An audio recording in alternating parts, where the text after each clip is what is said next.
about how, we sit here and we look at identity and all of this other stuff, and people say, oh, well, you got to vote for this person because this person is this. You got to vote for that person because that person is that. Because people want to paint this picture that who you identify with is the person that is in your corner, when that's not the case. And I spoke on that from the beginning, letting people know that, all of this, we got to be for black people because we're black. We got to be for white people because we're white. We got to stand with our culture and our people because they're looking out for us in the best of our interests. It's complete BS. It's complete BS. And it's the continuation of all of this negative, unnecessary discrimination that's going on. And people don't even realize that, because they want to be so empowered and say, hey, our culture is this and we got to make this bigger than what it already is. Now, look at this. All right, I'll give you guys an example. And I brought this up before. Look over in China, right? China is being ran by Chinese people, right? How great is that working out for those people? A lot of those people are trying to get out of China and come to the U.S. because they feel like there's a dictatorship going on there. There's this authoritative figure that's over there telling them how to live their life, and they don't like it. So if the people who look like you were best for you, why is it that you look at places like China, ran by Chinese people, Mexico, ran by Mexicans, right? And yet these people are trying to get out of this area that is predominantly ran by people that look like them. So when we sit here and talk about all of this race stuff and that we would be better with our own kind, look at those areas. Understand that the area where we're most diverse seems to be the area where it's not as chaotic as that. And even look at the hood. You put a bunch of black people around each other and all of a sudden you got areas like Chicago where people are considering each other ops and going around killing each other. And they look like, you know what I'm saying? Those are your people. The people that you consider the op, the people that you consider, I just caught a body. You caught a body, but all your bodies resemble your complexion. And yet you applaud yourself for that. Come on now. Let's be real.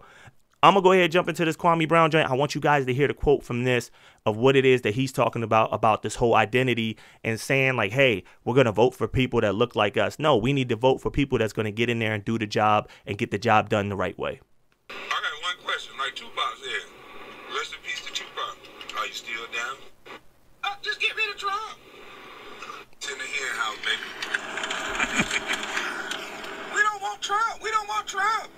Okay, what the other person gonna do? I don't give a fuck. Just get rid of Trump. How you feel now?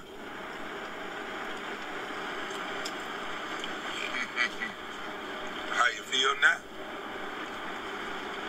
I got one question. Like Tupac said, rest in peace to Tupac. Are you still down? I saw that approval rating that went down. Are you still down for Biden? A motherfucker that y'all ain't hear say his own speech without a teleprompter yet.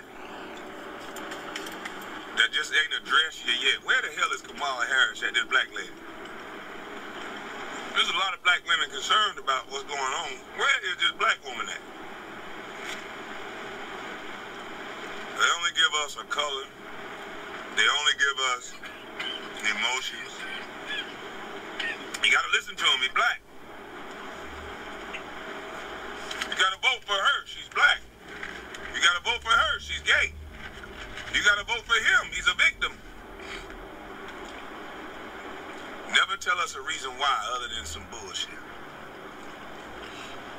Other than some shit that we don't really care about. I don't care if you gay.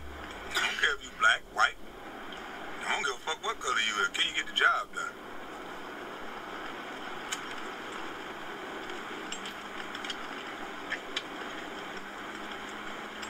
If my toilets go to backing up and my yard full of shit, I don't give a damn what the color of the son bitch. I don't give a damn who you having sex with, she having sex with. As long as they can get that shit out my yard. As long as they can get that shit out my yard, that's what I'm down with.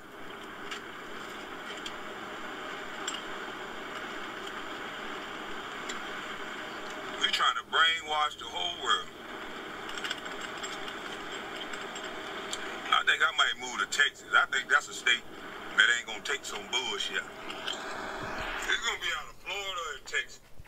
You know what I'm saying? So pretty much He painted it right on. He hit it right on the head. He painted the perfect picture with that. Is that at the end of the day, people want to sit here and say, vote for this person because they look like you. Vote for this person because they align with what it is that you align with. Oh, you gay, so vote for the gay person. Oh, you black, vote for the black person. Oh, you white, vote for the white person. You know what I'm saying? We need to stop doing that. And it's like, this whole situation has enlightened me and opened my mind up to understanding how the world operates. How, psychologically we are enslaved in our minds. And that it's not everybody, because some people get it. But even for myself, I had a way of looking at things that was kind of tarnished. You know what I'm saying? And so I think like now looking at the situation puts me in a better position to be able to understand really what's going on and the important things. And I think that all of this stuff needed to happen because it needed to, as people would say, wake you up to what's really going on, to what people are really doing.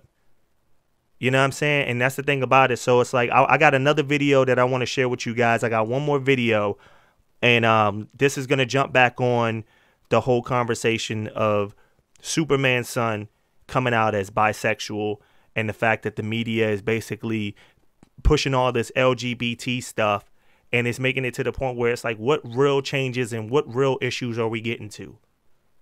You know what I'm saying? And understanding how a lot of this stuff correlates with what's going on politically and understanding what is the motive behind that.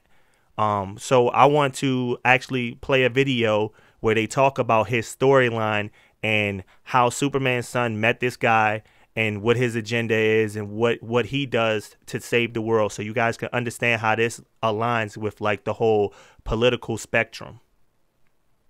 CNN has more on this breaking story. It says, quote, in an upcoming issue of a new Superman series, the Man of Steel enters into a queer relationship.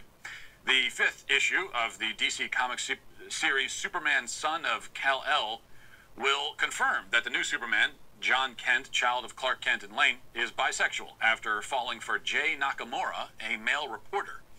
The Superman, Son of Kal-El series follows Kent as he becomes Earth's new Superman and grapples with the immense weight of his new gig. Nakamura, a bespectacled writer with a bubblegum pink mop, first appeared in the series' 3rd issue as a shoulder for Kent to lean on when the business of being Superman got too rough. But in the forthcoming 5th issue, Kent falls for the journalist after he, quote, mentally and physically burns out from trying to save everyone that he can, according to DC.